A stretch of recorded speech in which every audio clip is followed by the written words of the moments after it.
दोस्तों, जब भी किसी से पूछा जाता है कि हमारे देश में लोग ट्रैफिक सिग्नल क्यों तोड़ते हैं, सड़क पर थूकते क्यों हैं, लाइन क्यों तोड़ते हैं, इस सवाल का जवाब हमेशा सेम होता है कि लोग ही पढ़े लिखे नहीं है। Uneducated farmers.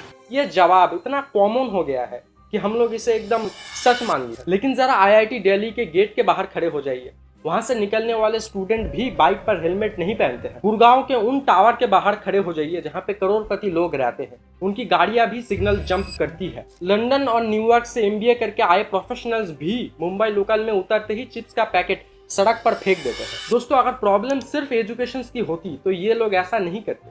तो असली वजह यहाँ पे क्या है? क्या वजह सिर्फ हमारी है या फिर हम कुछ ऐसे सिस्टम में पल बढ़ रहे हैं जो हमें ये सब करने में मजबूर करता है? इसका जवाब आपको तो वीडियो के आखिर तक मिल ही जाएगा और आपको कुछ ऐसा भी देखने को मिलेगा जिसके बारे में आपने शायद सोचा भी नहीं होगा। देखिए, यही चीज सबसे पहले नजर आती है ट्रैफिक में। देखिए, ये कोई छोटी बात नहीं है। ओवर स्पीडिंग और सिग्नल जंप करने का इंडिया में रोड एक्सीडेंट्स की सबसे बड़ी वजह रही है। सरकार ने इस पर काम किया है। दिल्ली, बेंगलोर, हैदराबाद, गुड़गांव, पुणे जैसे सिटीज में एआई बेस्ड कैमरास लग चुके हैं जो ऑटोमेटिक चालान भेजते हैं। रेड लाइट जंप करने पर पहली बार 1000 रुपया का फाइन लगता है और रिपीट करने पर 2000 से 5000 तक जा सकता है। लेकिन दोस्तों, जैसा कि आप सभी को पता ही है, फाइन होने के बाद भी लोग जंप करते हैं, रूल्स तोड़ते हैं। तो ऐसा क्यों होता है? दोस्तों, इसका जवाब है कि जब तक पनिशमेंट कंसिस्टेंट और तुरंत नहीं होगा तब तक वो लोग सोचेगा कि मुझे कोई पकड़ ही नहीं पाएगा। और जब यही सोच जब थोड़ी सी जगह बदलती है तब बिल्कुल अलग शक्ल ले लेती। सड़क, स्टेशन, गली, कहीं भी थूक दिया, कचरा फेंक दिया और किसी को फर्क भी नहीं पड़ता। और दोस्तों, ये सिर्फ गंदा दिखने वाली की बात नहीं है, ये हेल्थ इमरजेंसी भी है। हाउ के लेटेस्ट ग्लोबल टीबी रिपोर्ट 2025 के मुताबिक इंडिया दुनिया में सबसे ज्यादा ट्यूबरक्लोसिस केस वाला देश है, जो ग्लोबल टीबी बर्डन का 25% है। और आप अगर सोच रहे हैं कि ये टीबी कैसे फैलता है, जब कोई इन्फेक्टेड इंसान खांस रहा है या फिर थूक रहा है या बात करे तब उसका थ्रो बैक्टीरिया हवा में फैल जाता है। अच्छी बात यह है कि इंडिया ने दिसंबर 2024 में अपना टीबी मुक्त भारत अभियान शुरू किया है और 2025 में ही 19 करोड़ से ज्यादा लोगों को स्क्रीन किया गया, जिसमें से 8.61 लाख लोगों को एस्मेटिक थे। मतलब उन लोगों को खुद पता नहीं था कि वो लोग टीबी कैरी कर रहे हैं। तो दोस्तों, प्रोसेस हो रहा है, लेकिन जब तक पब्लिक में थूकना नॉर्मल माना जाएगा ये फाइट अधूरी रहेगी। इसी वजह से मुंबई ने इस साल फरवरी 2026 में नया बायलॉज लाए हैं। स्पिटिंग, लिटरलिंग और लीगल डंपिंग पर अब फाइन 200 से 25,000 तक जा सकता है। और ये सिर्फ रेवेन्यू बढ़ाने के लिए नहीं है, बल्कि बिहेवियर चेंज करने के लिए। लेकिन दोस्तों, फाइन सिर्फ उन लोगों पे लगता है जो पकड़े जाते हैं। लेकिन उस भीड़ का क्या जहाँ पे किसी को कोई रोकता नहीं, लाइन में खड़े हो और कोई सीधा आगे निकल जाए और पूरी लाइन चुप रहता है। सेव लाइफ फाउंडेशन के एक रिसर्च के मुताबिक इंडिया में रोड एक्सीडेंट्स जैसी इमरजेंसी में भी 74% बायस्टैंडर्स विक्टिम की मदद नहीं करते, चाहे वो अकेले हो या भीड़ में। साइकोलॉजी में इसको कहते हैं डिफ्यूजन ऑफ रिस्पॉन्सिबिलिटी। जब क्राउड ज्यादा होती है तब हर इंसान सोचता है कि कोई और रोक लेगा, मुझे क्या लेना देना। दोस्तों, 1968 में एक फेमस स्टडी हुई थी जिसमें दिखाया गया कि जब लोग अकेले थे 85% लोगों ने इमरजेंसी में हेल्प की, लेकिन जब उन्हें लगा कि और लोग भी मौजूद हैं तो वो नंबर घट के सिर्फ 31% पे आ गई। इंडिया में साइकोलॉजिस्ट देविका कपूर कहती है कि ये इफेक्ट इंडिया में और स्ट्रॉन्ग है क्योंकि बचपन से ही सिखाया जाता है कि सिर्फ अपना काम से कम रखो, और ये हमारी एडल्ट लाइफ तक कैरी करता है। अब यही चीज तब और खतरनाक बन जाती है जब इसका शिकार वो लोग होते हैं जो पहले से ही कमजोर पोजीशंस में। Delivery agent, auto driver, cab driver, इनके साथ पब्लिक में बहुत बदतमीजी होती है। टीसी की बस में एक सवारी की ओर से कंडक्टर को धमकाने और गाली गलौज करने का वीडियो सोशल मीडिया पर वायरल हो रहा है और उसे हम नॉर्मल मान लेते हैं। क्यों? क्योंकि हमारे समाज में एक क्लास बेस्ड एस्टिमेटेड है, जैसे मैं पैसा दिया हूं इसलिए मुझे कुछ भी बोलने का हक है। दोस्तों, ये सिर्फ एजुकेशन की कमी नहीं है, एक मेंटालिटी है जो बड़े बड़े करोड़पति लोग भी अपने साथ कैरी करते हैं। और जब एंटाइटलमेंट सिर्फ लोगों तक सीमित नहीं रहती तब वो खत्म नहीं।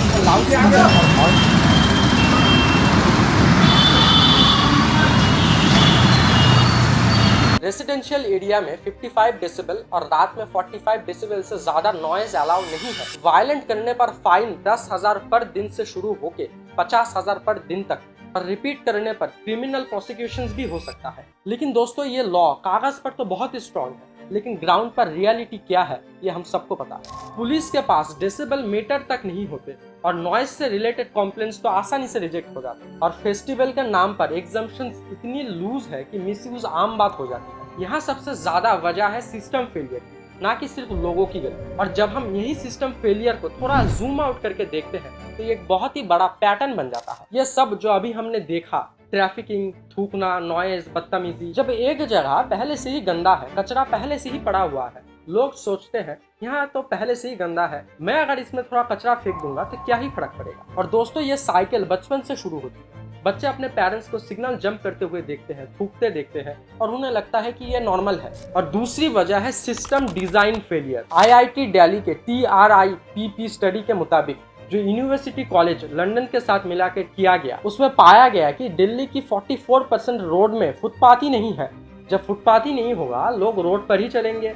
जब डस्टबिन ही नहीं मिलेगा, लोग कचरा कहाँ फेंकेंगे। और दोस्तों ये सिर्फ एक पुरानी रिपोर्ट नहीं है, ये अभी भी उतना ही रेलेवेंट है। सिर्फ 3 हफ्ते पहले 19 जून 2026 को सुप्रीम कोर्ट ने एक हिस्टोरिक रूलिंग दी। सेफ फुटपाथ पर चलना कॉन्स्टिट्यूशन के आर्टिकल 19 के तहत एक फंडामेंटल राइट्स है। ये रूल एक 5 साल के बच्चे के मौत के बाद आई एक मोटर एक्सीडेंट केस में। आज भी इंडिया में काफी बड़े संख्या में रोड एक्सीडेंट्स पर मरते हैं। अकेले दिल्ली में 2025 में 649 लोग मारे गए हैं और ये वो लोग हैं जो रोड पर चलते हैं, ना कि व्हीकल्स लेके एक्सीडेंट से मारे जाते हैं। और 1738 घायल हुए। तो दोस्तों हम सुधरेंगे या नहीं, इस सवाल से आने से पहले बाकी जो दुनिया में जितने भी देश है जहाँ पे ये प्रॉब्लम होती नहीं है, वो लोग इसको कैसे मैनेज करते हैं या फिर वो लोग इसको कैसे सॉल्व किया, चलो वो भी थोड़ी देख लेते हैं। सिंगापुर और जापान दोनों बहुत ही क्लीन है, लेकिन दोनों ने ही ऑपोजिट तरीके से ये अचीव किया है। सिंगापुर में फिलोसफी है इंडिविजुअल पनिशमेंट। वहां अगर कोई कचरा फेंकते हैं तो $300 तक फाइन लगते हैं और बड़ा आइटम फेंका तो कोर्ट जाना पड़ता है। पनिशमेंट में कॉर्पोरेटिव वर्क ऑर्डर भी होता है। इसमें ऑफेंडर को ग्रीन वेस्ट पहनकर पब्लिक जगह साफ करनी पड़ती है। वहाँ क्लीनिंग को एक स्टंट काम माना जाता है, इसलिए स्ट्रिक्ट इन्फोर्समेंट जरूरी है। जापान में बिल्कुल ऑपोजिट फिलोसफी है। वहाँ क्लीनिंग को ऑनरेबल काम माना जाता है।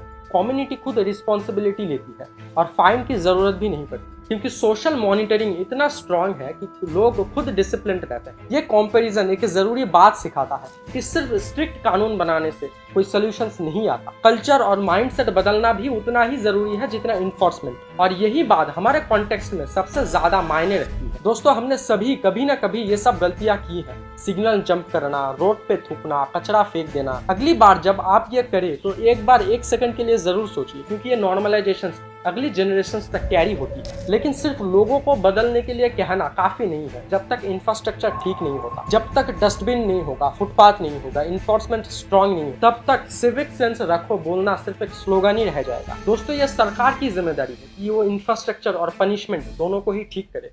धन्यवाद।